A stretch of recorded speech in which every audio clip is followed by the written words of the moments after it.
სასიამოვნო ფაქტია, რომ დღევანდელი გადაცემა ნამდვილად დაწერს დიდ რეიტინგს. რატომ? იმიტომ რომ დღეს ჩემი გადაცემის სტუმარია აჭარის საზოგადოებრივ მაუწყებელზე გადაცემა პროექციაში. ერთი დღე სოფელის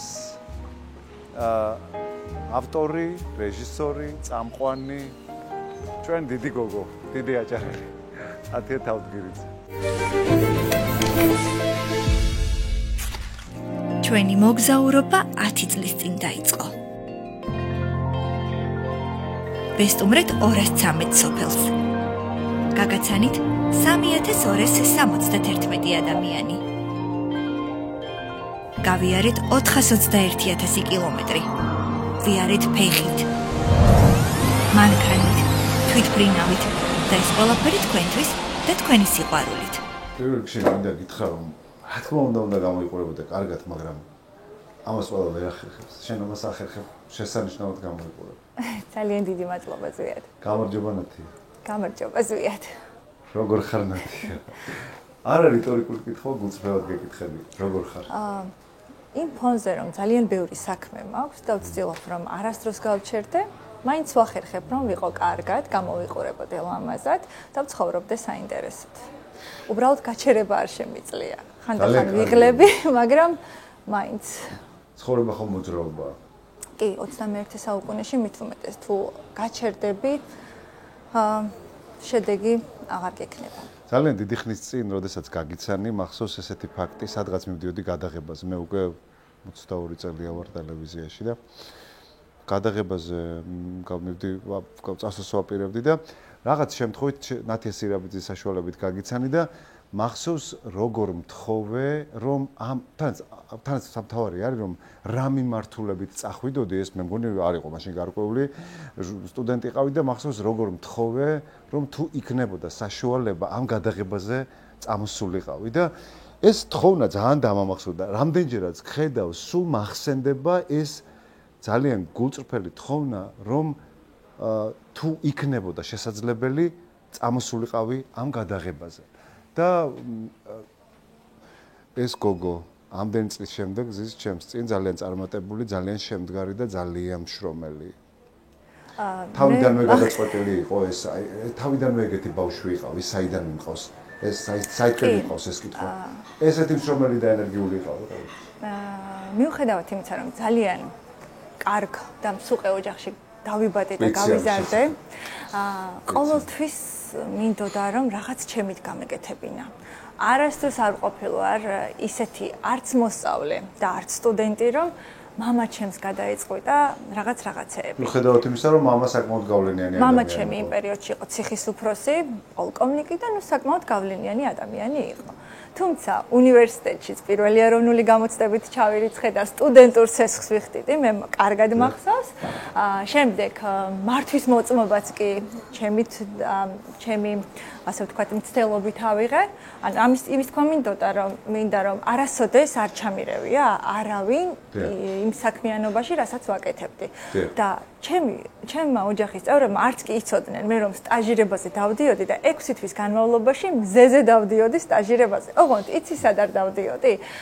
გურია, იმერეთი, სამეგრელო ყველგან აბსოლუტურად ერთი ლარი ხელფასი არ გადაუხდია ჩემთვის, რა თქმა უნდა, თუმცა იმდენად მაინტერესებდა და იმდენად მინდოდა, სულ ესე მივდიოდი ხოლმე და ხან შენ გთხოვდი, ხან ნათია სირაბიძეს გთხოვდი, ხან მერაბ წულუკიძეს გთხოვდი და ყველას, ვისაც კი შეეძლო რაღაცით რომ დამხმარებოდა. სხვათა შორის მინდა გავიხსენო, იმდენად მოზღოებული იყო ჩემში ეს სურვილი, რომ ტელევიზიაში მემუშავა, მახსოვს სწავლობდი სკოლაში და ნათია სირაბიძე იყო მოადგილე.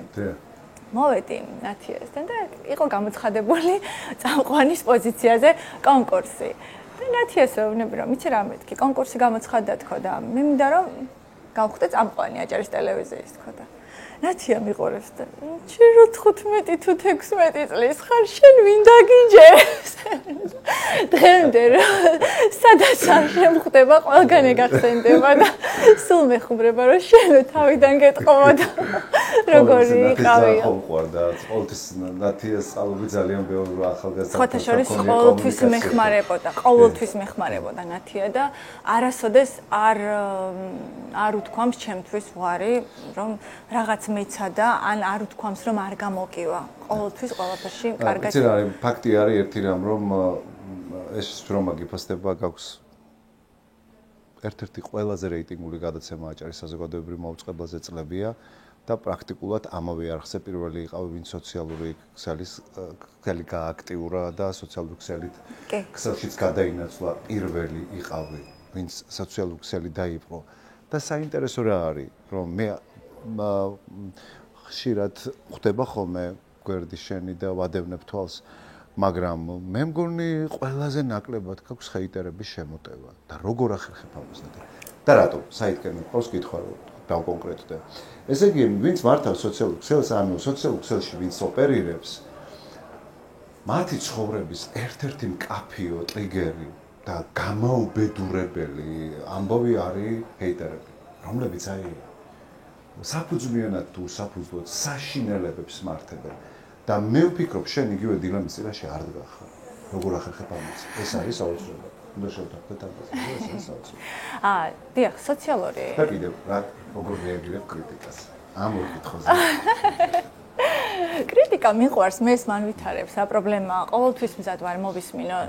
ოღონდ ჯანსაღი კრიტიკა მომწონს და არ მომწონს ისეთი რომ მაკრიტიკებს, რომლის გაკეთებული საქმე მე ჯერ არ მინახავს და არც, ანუ მირჩევნ ავტორიტეტი უნდა იყოს ჩემთვის, ვინც გამაკრიტიკებს. უნდა ვიცოდე მისი საქმიანობა. აი შენ მაგალითად რომ რაღაც რჩევა მომცე, მე სიამოვნებით გავითვალისწინებ, იმიტომ რომ გამოცდილება გაქვს და ჩემი მეგობარი ხარ და ვიცი ამას ცუდი მიზნით არ მეტყვი. მაგრამ ვიღაც ვინც, რა ვიცი, 20 წელია რაღაცას იძახის მუშაობ და ჯერ არ მინახავს მისი შექმნილი ან პროდუქტი, ან გადაცემა, ან ისეთ ხო და მოდის და იცი იძახის რაღაცა შენი თმის ფერი არ მოწონს, შენი რაღაცა ის არ მოწონს მანერა, ან რაღაც რომ ვიღაცას უყვარ ხარ და მოწონ ხარ და ბევრი გულშემატკივარი ყავს, ეს აღიზიანებს და გადაწყვიტა რომ შენ რაღაცას ვერ აკეთებ სწორად და მე თუ სწორად ვერ ვაკეთებ, არ მეყოლებოდა ამდენი მაყურებელი. მე რაღაცებს სწორად ვაკეთებ, თუმცა შეიძლება რა თქმა უნდა უკეთესად გავაკეთო, თუმცა ერთი ვარ, ავტორი, წამყვანი, პროდიუსერი, რეჟისორი და სოციმედიის გვერდის ადმინი და რა გავაკეთო ამ ერთმა პატარა გოგო? არ დაგოვიცდეს კითხვა. მე ერთ რამეს მივხვდი, როცა უკვე მასშტაბებზე გადიხარ და ვცდილობ და ფიქრობ რომ შენ უკვე public ფიგურა ხარ, მზად უნდა იყო. რა თქმა უნდა. მე მზად ვარ. მე იმას ვხვდები რომ შემოდგენილი ნაწილია აუცილებლად. ვიღაც აუცილებლად გამოჩნდება, ვისაც ჩემი ბელგიაში მოგზაურობა არ მოეწონება. ვიღაც აუცილებლად იქნება, ვისაც არ მოეწონება რომ მე ბერმუხასთან ერთად ვცეკვავ. კი ბატონო, მაგრამ 95% მოწონს მადლობა ღმერთს და იმ 5%-ს ყველას აქვს უფლება კონდეს თავისი გემოვნება და შეხედულება. ესე სიამოვნო მუსიკა შემოვიდა ფონად. ნამდვილად. და როგორ ვახერხებ? მე ვცდილობ რომ ვიყო ძალიან ბუნებრივი, ნატურალური, არასოდეს არ მithქვამს რომ მე ამას არ ვიმსახურებ, ან კრიტიკა, ან შემიძლია ჯანსაღად მივიღო კრიტიკა. ვიღაცა, მაგალითად ეხა ერთ-ერთ ამბავს გავიხსენებ, ბოლნისიდან ჩამოვედი გუშინ გადაღებაზე და გადავიღე ბოლნისში არსებული ერთ-ერთი გერმანული დასახლება, სადაც ადრე გერმანული სოფელი ყოფილა. დავდე ფოტო აბრასთან, სადაც აწერია კატარინენფელდი. რა თქმა უნდა, მოწონებები, კომენტარები და ვიღაც მიწერს. ბოლნისი ქალაქია. რა თქმა უნდა, გავიცი პასუხი, რომ ვიცით ამის შესახებ, ჩვენ ვიმყოფებოდით ერთ-ერთ უბანში, სადაც ოდესღაც სოფელი იყო და მადლობა რომ გვიყურებთ. მეტი რა უნდა გავცე ხა ესეთ ადამიანს პასუხი. ანუ არიან ეგეთი ადამიანები, ვინც ეძებს. ქუდი მოიხადე. რატო გახურავს ქუდი?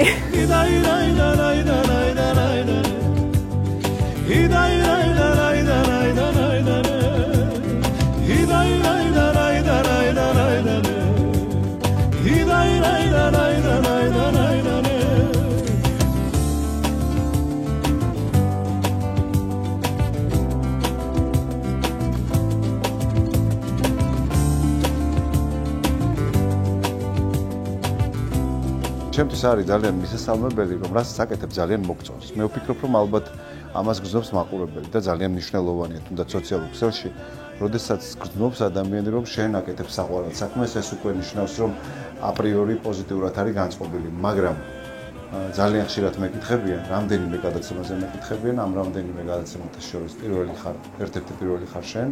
ისეთი ადამიანებისგანაც კი გამიგონია შენს მიმართ ინტერესი და ისეთ ადამიანებსაც კი მოუკითხავთ შენს შესახებ, სადაც ცოტა ლოგიკა ვერ დამინახი, ანუ ვერ მივხვდარ ვარ, აი ამ ადამიანებს რატომ უნდა აინტერესებდეთ, მე გადაცემის ხარისხზე არ მაქვს ამ სასტაპარაკის. საერთოდ ამ შინაარსის გადაცემა. აი ხა ცოტა მაგალითად ახალგაზრდას რომელიც არის რაღაცა underground ტიპი, რაღაც აბსოლუტურად სხვა ატმოსფეროებით დაინტერესებული ახალგაზრდა, რომელიც ცოტა აი ზუსტად იცი ნათიას უყურებთ. რას ფიქრობ შენ? ასე ფართო სპექტრს რატო აინტერესებს, რატო უყურებ შენს გადაცემას? შენი აზრი მაინტერესებს. იყო მოსაზრება, რომ ადამიანთა გარკვეული ჯგუფი ფიქრობდა, რომ მე მხოლოდ ბებიები და ბაბუები მიყურებდნენ, მაგრამ ჩატარებული კვლევის მიხედვით და განსაკუთრებულად სოციალურ ქსელში არსებული სტატისტიკის მიხედვით, ჩემი ძირითადი მაყურებელი არის 20-დან 45 წლამდე სეგმენტის ადამიანები. და შესაბამისად, ისეთი კატეგორიის ადამიანებს უთქვამს ჩემთვის, რომ იცით, შენის გოგო ხარ, ზურგჩანთით რომ დადიხარ, თბილისიდან ჩამოსულ ძალიან ესე ვთქვათ, ჩემს მეგობარს, ან იმის მეგობარს, ან თბილისში რომ ჩავდივარ, დავჯდები როდესაც ტაქსით მგზავრობ, ძღოლსაც უთქვამს ჩემთვის ხშირად, უნივერსიტეტში, აი ჯავახიშვილის ერთ-ერთ მაგალითს გავიხსენებ. მე ვსწავლობ დოქტორანტურაზე, ვარ მესამე კურსის სტუდენტი. დიახ, და ძალიან მინდა ამ მიმართულებით განვითარდე და ვიყავი ერთ-ერთ სამეცნიერო კონფერენციაზე თბილისის ივან ჯავახიშვილის სახელმწიფო უნივერსიტეტში, სადაც ძალიან ისეთი გამოჩენილი და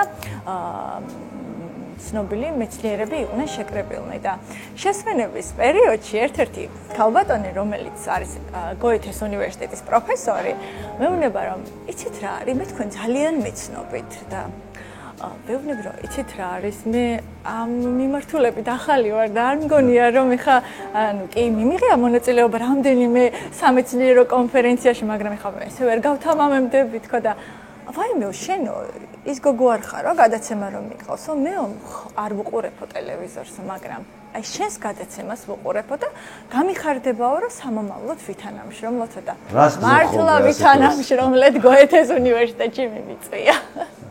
რას გქონდა ასეთ დროს? ეს არის ჩემთვის ძალიან დიდი სტიმული. ესე იგი, ამდენი წლის შრომას არ ჩაუვლია ფუჭად. შენ სწორად აღნიშნე, იმიტომ რომ მე რასაც ვაკეთებ, მიყვარს. და სიყვარულით გაკეთებული საქმე არის ორმაგად საინტერესო და ორმაგად თბილი.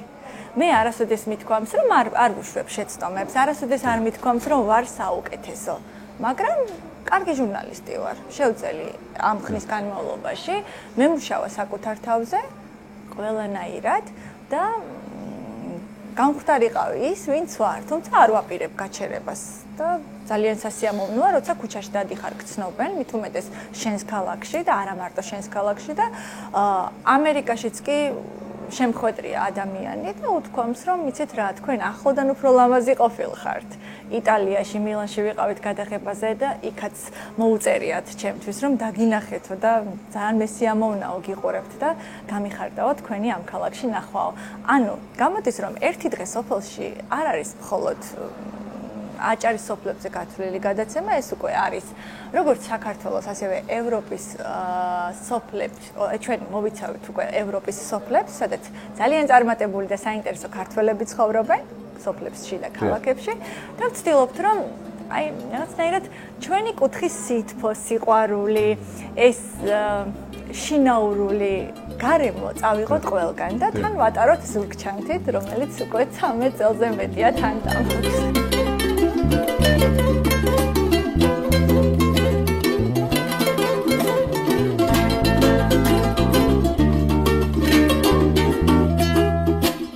შრომით ძალიან შეპყრობილ ადამიანებს ძალიან აღიზიანებთ თავისუფალი დრო, იმიტომ რომ თავისუფალი დრო ერთგვარად ახდენს მათ ფრუსტრირებას, ანუ აცარიელებს. და მე სულ ვფიქრობ, რომ ეს არის ძალიან ცუდი მხარე, ალბათ იმ ადამიანებს ცუდი ფაქტია თავისთავად და სულ ვცდილობ, რომ კი იცი, რომ ძალიან ბევრ პროექტზე ვარ მეც სულ რაღაც ორ ტრიალში ვარ სულ და როგორც კი ოდნავ წყნარი პერიოდი მიდგება ხოლმე ძალიან მაწუხებს ეს ხოთო მეწყება და ახლა იმაზე ვმუშაობ, რომ არა ეს ყველაფერი არ არის შრომა, ხანდახან კი არა ძალიან ხშირად საკუთარ თავს დრო უნდა დაუთმო და არ უნდა მოხდეს ფრუსტრირება, თუნდაც რაღაცა თუ გაჩერდები რაღაც ეტაპი. მაგრამ ხო არ გაქვს ხოლმე შენ ეს მომენტი, რომ რაღაცაი, როდესაც თავს დაიმარტო ხელებ, მიუხედავად იმისა, რომ ორი შვილის დედა ხარ, ოჯახი გყავს, შემდგარი ადამიანი ხარ, ბედნიერი ადამიანი ხარ, მაგრამ აი როგორც კი საკუთარი თავისთვის მოგჩება, რომ ხო არ გაცარიელებს ეს, ხო არ გაშინებს ეს. პირიქით, ძალიან ხშირად მინდა ხოლმე საკუთარ თავთან მარტო დარჩენა. ძალიან გაიმოჩენებელია. იმიტომ რომ იმდენად როგორც შენ აღნიშნე, მე ძალიან ბევრ ამბავში ვარ ჩართული. აქეთ ბავშვები, აქეთ სწავლა, აქეთ გადაცემა, რომელიც ძალიან შრომატევადია. აქეთ კიდევ რამდენიმე თვე ლექციებსაც ვკითხულობდი ხელოვნების უნივერსიტეტში და ძალიან ვცდილობ და ასევე მაქვს სოფლად ორი ძალიან ლამაზი კოტეჯი და ვცდილობ ასე ვთქვათ სოფლად ტურიზმის განმავითარო და შენ როცა ხარ ერთი და ამდენ ამბავს უნდა გაწოდე ძალიან რთულია. მიუხედავად იმისა, რომ ვარ ძალიან ენერგიული, არასდროს არ ვიმჩნევ, რომ რაღაც არ შემიძლია, რაღაც მღლის, მაინც მქონია ის მომენტი, როცა შინაგანად მიგვწნია, რომ აი მეც მჭირდება დასვენება, მეც უნდა დავისვენო. მაგრამ მართალი ხარ, მე როცა რაღაც 1-2 დღე მომიწევს ხოლმე უსაქმოდ ან რაღაცა აი გავუკეთებ ჩემს თავს რეფრეშ და წავიდა გარეთ, უნდა ვიმუშაო. არ შემიძლია არ გკითხო, როგორი დამოკიდებულება აქვს ტელევიზიას შენი შრომის მიმართ? ჯანსაღი ადამიანებისგან ჯანსაღ დამოკიდებულებას ვხებულობ, თუმცა არიან რა თქმა უნდა ისეთი ადამიანები, რომლებსაც უფიქრიათ, რომ რა სიტყვებს რა უნდა ამ გოგოს, რატომ უნდა ზოგს გონია რომ ეს გადაცემა სახლში მიმაქვს და ეს არ არის ტელევიზიის საკუთრება. თუმცა რა თქმა უნდა, ყველა ეტაპზე იყო ისეთი გუნდის წევრი ჩემს ცხოვრებაში, ვინც აკეთებდა და ხედავდა ჩემს გაკეთებულ საქმეს და იყო ვინც ფიქრობდა, რომ სოფელი არ იყო პრიორიტეტული. მსგავსი ტიპის გადაცემა. ვისურვებდი, რომ უფრო მეტი ხელშეწყობა მქონდეს, უფრო მეტი ბიუჯეტი მქონდეს, იმიტომ რომ ვფიქრობ, რომ ერთი დღე სოფელში ამას იმსახურებს. თამამად შემიძლია ვთქვა, იმიტომ რომ 106,000 გამომწერი მყავს სოციალურ ქსელში, ყველა ავთენტურია და ჩემით ვცდილობ, რომ მოვახერხო ეს ყველაფერი. თუმცა სამწუხაროდ არ მყავს არც რეჟისორი, არც იმ გუნდის შემადგენლობა, რაც ჩემი აზრით, ჩემი ტიპის გადაცემის ავტორს და წამყვანს უნდა ჰქონდეს ეს ფუფუნება. ძალიან ვემადლიერები ჩემს ოპერატორს, რამას სურმანიძეს, რომ არა ეს ადამიანი ალბათ არ ვიცი. ჩემი გადაცემა ესეთი ლამაზი, ბუნებრივი და რაც მთავარია, ოპერატიული არ იქნებოდა. და რა თქმა უნდა, ძღოლს მეორე ოპერატორს, რომელიც ხანდახან დამყვება ხოლმე ვახტანგ თურმანიძე და სხვა დრონის ბიჭებს, ძალიან, იმიტომ რომ მადლიერი ვარ ოპერატორების, ჩემი იმ ადამიანების, ვისთან ერთადაც ყველაზე დიდხანს ვატარებ დროს. და მე ვფიქრობ, რომ მათი შრომის დანახვა არის ძალიან მნიშვნელოვანი. თუმცა, რა თქმა უნდა, ტელევიზიაში არის რეჟისორი გია დიასამიძე, რომელიც ხშირად მიგებს და იცის, რომ შემოქმედებით გადაცემას ცოტა სხვა ფინანსები, სხვა დამოკიდებულება, სხვა რესურსი სჭირდება და რა თქმა უნდა, შეძლების დაგვარად მიწყობს ხელს. იყო იმედა თავდგირიძე, რომელსაც უსიტყვოდ ესმოდა და ხშირად თავისი საქმე გადაუდია და გამომყოლია გადაღებაზე ან დაუმონტაჟებია, იმიტომ რომ როცა რაღაცას გულით აკეთებს, სწორად გამიგე და იცი რომ ძალიან ლამაზი კადრები გაქვს. იცი რომ შენ სადღაც ზღვის დონიდან 2000 მეტრზე ახვედი და ეს ყველაფერი ჩამოიტანე, გინდა რომ მაყურებელს ლამაზად მიაწოდო, კარგად მიაწოდო და ამ დროს არ უნდა გაგიფუჭონ. არ უნდა გაგიფუჭონ და უნდა, რა ვიცი, ხუთმაგად შეფუთონ, ხუთმაგად გააკეთონ და ეს ყველაფერი მივიდეს სწორად შენს მაყურებელთან და აი ამას ვცდილობ მე ყოველთვის.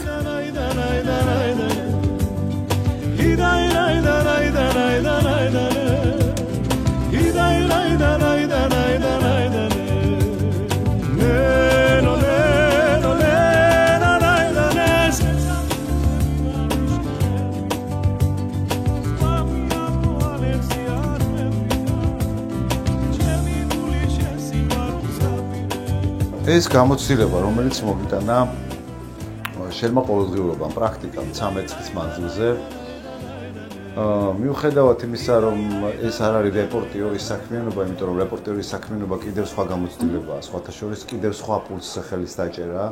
შენი საქმიანობა არის აბსოლუტურად შემოქმედებითი და მაინც შემოქმედებითი პროცესის სასიამოვნო განცდებთან არის კავშირში.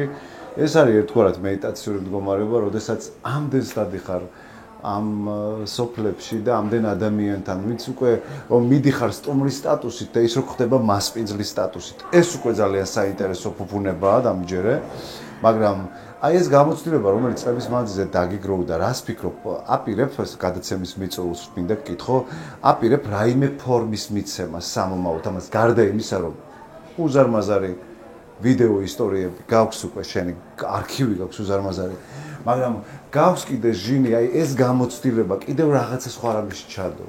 ძალიან მინდა სტუდიური გადაცემის გაკეთება, იმიტომ რომ მე უკვე ძალიან ბევრი მაყურებელი მყავს და ბევრი ადამიანი ისურვებდა ჩემთან რომ მოსულიყო სტუმრად.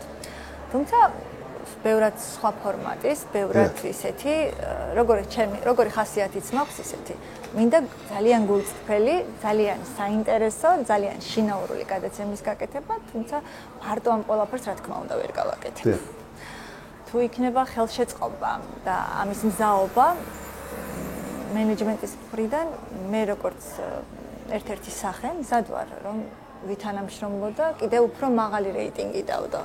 იმიტომ რომ მე ვფიქრობ, რომ ეს შემიძლია თამამად.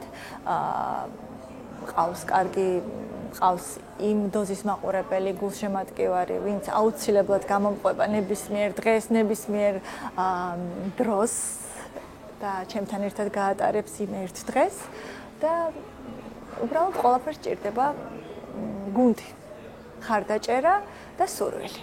და ამ ეტაპის ბოლო კითხვა ნათი, როდესაც ამდენს მოგზაურობ და ხშირად გიყურებ ამ ბოლო პერიოდში, ძალიან ხშირად ხარ ევროპის და სხვადასხვა ქვეყნებში სამოგზაუროდ გასული, როგორი დამოკიდებულება აქვს მეუღლეს და შვილებს. და შენ თვითონ ამ ფაქტის მიმართ როგორი დამოკიდებულება გვაქვს? გიჭერს ხოლმე? ან უჭირთ მათ? ესე იგი, როგორც აღვნიშნეთ, 13 წელია გადის გადაცემა და ძალიან არ მომწონს ზოგადად, როცა რაღაც დოზით ერთი და იგივეს ვაკეთებ. მე უხერხულება მაყურებელთან და მიუხედავად იმისა, რომ ჩემთვის ეს არავის არ მოუთხოვია ან შეცვალე ან რაღაც გააკეთე, ყოველთვის ვცდილობ, რომ რაღაც სიახლე შევიტანო. იმიტომ რომ ახალი ამბავი, ახალი სისხლი, ახალი ადგილი ჭირდება მსგავსი ტიპის გადაცემას და არ უნდა მოაბეზრო მაყურებელს ერთი და იგივეთი თავი. სწორედ ევროპაში ჯერ დავიწყეთ თურქეთის მუჰაჯირებთან მოგზაურობა და გადავიღეთ სადღაც 10-მდე სოფელი და უნიკალური ვიდეო არქივი შევქმნით. შემდეგ გადავინაცვლეთ ევროპის სხვადასხვა სოფლებში და ვფიქრობთ, რომ იქაც ძალიან კარგი გადაცემები მოვამზადეთ და რაც მთავარია, ჩვენ ხომ სოფლა ტურიზმი გვაქვს და სოფლა ტურიზმის მიმართულებით ვცდილობთ რომ განვითარდეთ. ჩვენ ვაჩვენეთ მაყურებელს უკვე ევროპის სოფლებში, როგორ ცხოვრობენ. რა ნიშა აქვთ იმათ, რატომ არ დატოვეს სოფლები და რით შეძლეს ტურისტების მოზიდვა. აი ეს ვაჩვენეთ ჩვენს მაყურებელს. რა თქმა უნდა, როცა ოჯახიდან მიდიხარ და სადღაც 4-5 დღე არ ხარ სახლში, ეს რთულია შენთვისაც და შენი ოჯახის წევრებისთვისაც, თუმცა ცდილობენ რომ გაგებით მიუდგნენ ამ საქმეს. არ გაკრიტიკებენ, ესე იგი მაინც ცდილობენ რომ გაგიგონ ამ თემაში და ცდილობენ ისეთი მიმიღონ როგორიც ვარ, იმიტომ რომ იციან რომ პროფესიის დასაქმების მიმართ ესე იგი პატივისცემა გააჩნია. მე მყავს 16 წლის ქალიშვილი. ანი, რომელსაც მინდა ესე საჯაროდ მადლობა გადაუხადო ყველაფრისთვის, იმიტომ რომ რომ არა ანი, ალბათ მე ამდენ რამეს ვერ შევწევდი. მადლობა სუხთის ანის, იმიტომ რომ მთელი ცხოვრება გაატარა კამერების წინაშე ნათია. ანი იყო სადღაც 3 თვის, მე რომ ტელევიზიაში მოვედი და დავიწყე გადაღება და ჩემთვის არასდროს არ ყოლია სახლში დედა, მშობელთა კრებაზე და ისე ამთავრებს სკოლას რომ ბევრი რაღაც არ ვიცი და ყოველთვის მეუბნებოდა რომ კი მაგრამ მაგ ხალხს არ ყავთ დედები სახლში, მეც მინდა რომ დედა იყოს სახლში და ყველაფერთან ერთად ჩემს შვილს დაუმატე და გავაჩინე მეორე შვილი, რომელსაც ვუტოვებ უკვე ანის. და ანი რა თქმა უნდა ამ ყველაფერს აპროტესტებს, მაგრამ იცის რომ ეს ჩემი საყვარელი საქმეა და შეძლებს დაგვარა ცდილობს მხარში დამიდგეს და ყოველთვის მზად არის რომ ჩემი ეს საქმიანობა ასე ვთქვათ შეახალისოს, არ შეუშალოს ხელი და იყოს ჩემს გვერდით. ვფიქრობ რომ არა ოჯახის ხელშეწყობა რა თქმა უნდა ამდენს ვერ შევძლებდი, თუმცა შენს იცი რა ხასიათსაც გააჩნია. შენ უნდა შეძლო ამ ყველაფრის დაბალანსება. მე ვფიქრობ რომ ჩემს შვილებს მე უფრო ლამაზი ჭკვიანი, შემდგარი და წარმატებული დედა ვჭირდები, ვიდრე რაღაც ისე რომ შემდგარი და არაბედნიერი. ხო, არაბედნიერი. მე რომ ბედნიერი ვარ, მე უკვე უნარი მაქვს რომ გავაბედნიერო სხვა ადამიანებიც. ალბათ მეთანხმები.